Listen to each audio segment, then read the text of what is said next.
Hey guys, Terry from Smooth Workshop here, and hello, coming at you today with another inbox review. I've not done one for a while, and I thought we'd do one, and I'm seeing what the filming's like on this new phone of mine. I've got a nice new smartphone. So yes, another bike kit, but this time not a Tamiya, it's an Aoshima kit, and it is the Kawasaki 900 Super 4 Z1 from their naked bike scale. It's in 1/12 scale, and it was first tooled in 2007. There's been various different reboxings. There were some new parts in 2018, and in 2010 onwards there's some more new parts as well. But basically most of it seems to be different decals and stuff. I'm not 100% sure which year this one's from. I'm thinking it's a 2018, going by the part number in the box. So on the front you have, it's a lovely classic bike this, the old Z9. They're calling it a Model Z1, but it's the old Z9 with the teardrop tank. Wire spoke wheels, single disc up front. You know, quite an old-fashioned motorcycle, but a classic. So nice box art on the front. Nothing much on that side. Just a kit number and everything on there. Okay, and a little bit of specs about the board and stroke and displacement and blah blah blah and all the rest of it, which is okay if you're into that sort of stuff. So let's get the lid off the box and have a little look. Okay, I'll just tuck that under there. Let's see, let's tip this down a bit. As I say, trying out a new camera. So it'll be interesting to know, oh great, somebody started cutting the grass. It'll be interesting to know if the audio volume and everything is okay. So I'm just going to take all the sprues out. There's one here that is a chrome one with the decals in it. Set of destructions. Seem to bag everything together. Some chrome parts, some what looks like brushed aluminium parts, and some white parts, all in the one bag. So these are bound to all scratch together. And then we've got another big bag with tyres and a couple of sprues in there with engine parts in. Right, so I'll take this box out of the way so it doesn't white out too much. Let's have a look first of all at, let's see, this one. Well, we'll have a quick flick at the instructions actually. Right, so it's a big fold out, one piece fold out.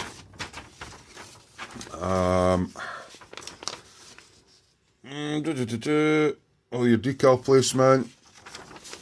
Starts off with the wheels and stuff. Slightly different build order for Tamiya. They look reasonably straightforward to follow. It's not a complex kit. Sorry if this flickers a bit because I might have to do some adjustments on this camera, but onto the frame. All the bits and bobs. It's pretty much, and then a sprue layout on the back. So yeah, it's not bad. It's not bad. It's you get used to using the Tamiya instructions. So let's have a look inside the bags. So you may have noticed that we started doing some. Obviously, the Saturday night live show is a fortnightly still at the moment. I've got my computer fixed as well. So at the moment it's been hosted over on Festa 67's workshop site, but it'll be coming back to mine once I get everything in place. And I had been doing some live builds at the bench. Now there are 3 of us in the crew that have this kit. Now I'm just going to see if it's possible with this camera. I haven't tried it before. To see if we can zoom in. Does it let us? Oh, it does, right. Right, so this is the sprue. Has it got any markings on it? No, it just says Kawasaki Z1. So this is the frame parts. Quite nicely moulded actually. Nice small sprue gates. Yeah, not too much flash. There's a few, you know, little seam lines in that you'll have to take care of, but in general it looks quite good. So that's that sprue. Oh, I can get zoom now. Oh, this is cool. So that's my new phone I'm trying out. So yeah, So that's the first sprue. So it's basically the frame. Stick that off to the side. Then you get another sprue, this one, with all the engine detail and sprockets and things like that. Let's see if we can take a wee zoom in again. I'm just playing with this. It's a new toy for me. So I've got it upside down. This is sprue C. There we go. And we'll just have a wee scan about and see what we've got here. So we've got cylinder blocks, rocker covers, sides of the engine, main engine parts. Yeah, I'm just going to scroll back out again. I just wanted to see if it would zoom in. Main engine parts. Headlights, rear swing arm, mirrors, quite a large sprocket on there. The chain and sprocket detail is pretty basic, but it's all there. Handlebar grips, everything like that. What I will say is, I do love the I've got a bit of a sink mark there. Let's see if you catch the light, just next to my thumb there. A little bit of a sink mark there in the plastic. Nothing major. The Aoshima, they're making some nice road bikes, but they're not quite on the par of Tamiya.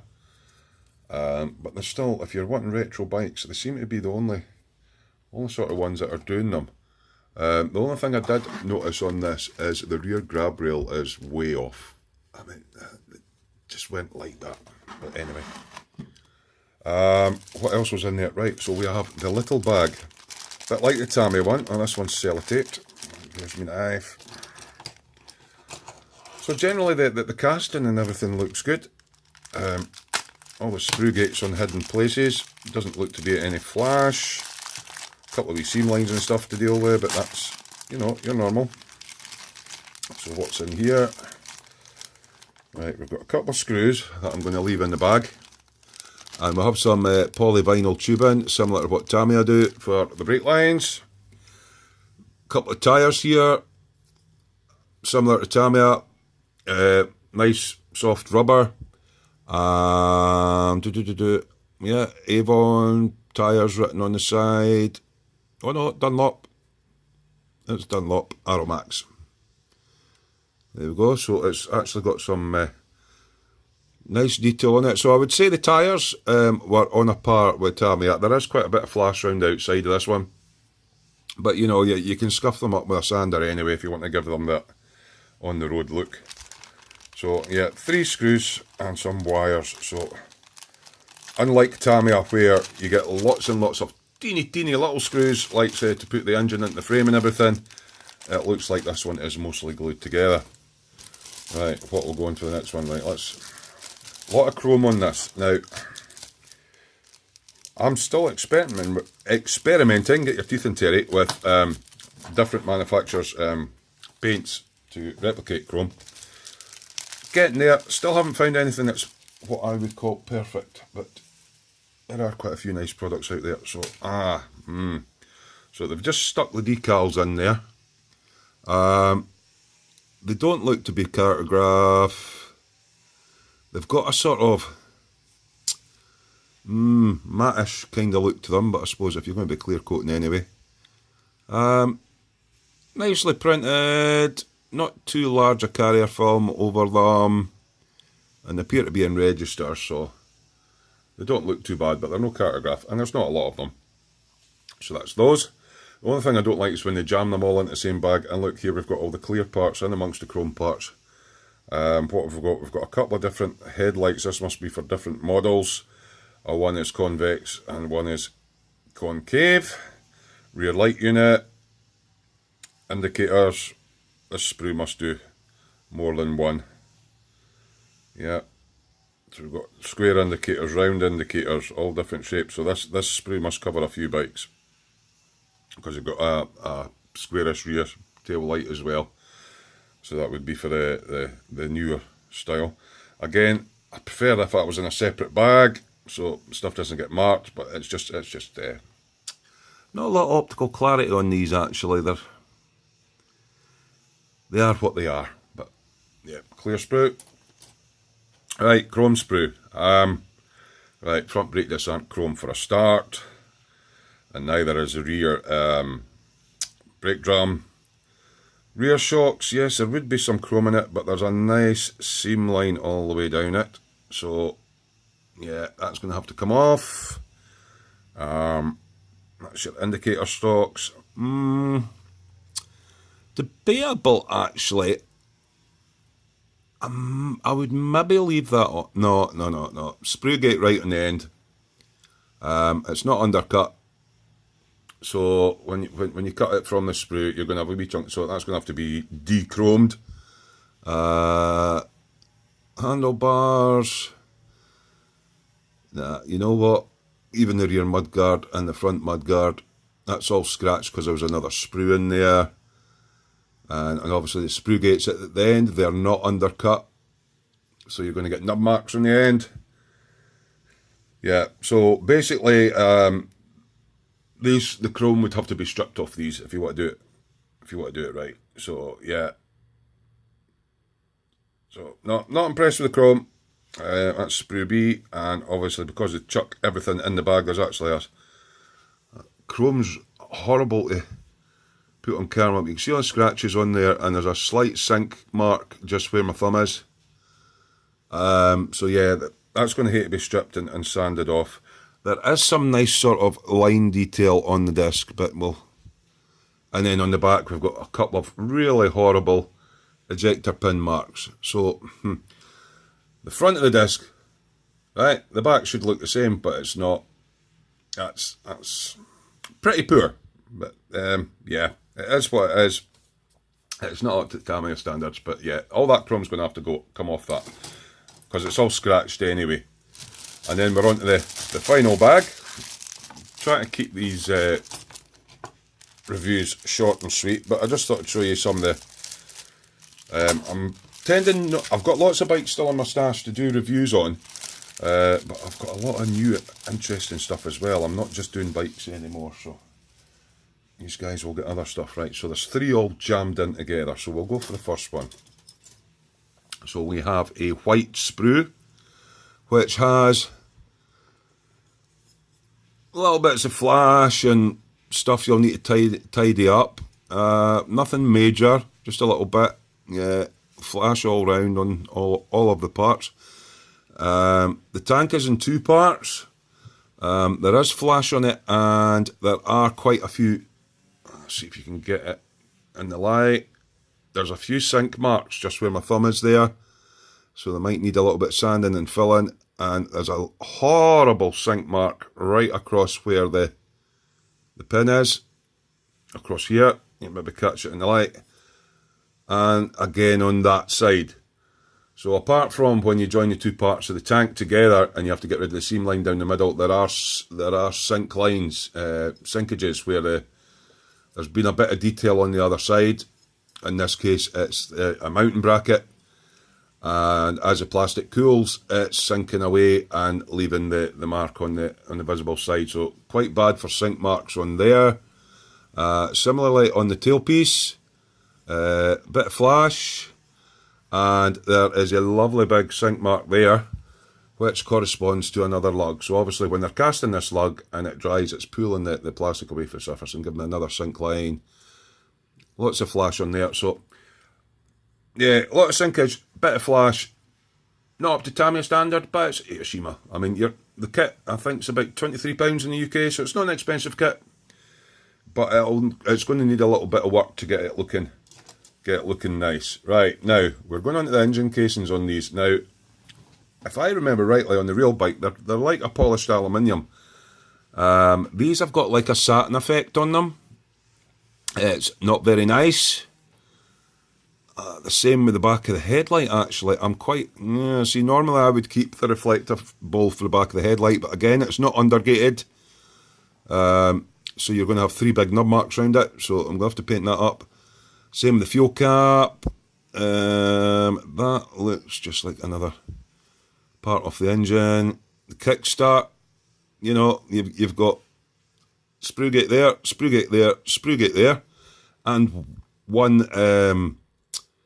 it's what they call a well in in the middle here, so it allows the casting of this fine part and the extra, you can see the wee sink dot in it, extra well allows it to be cast.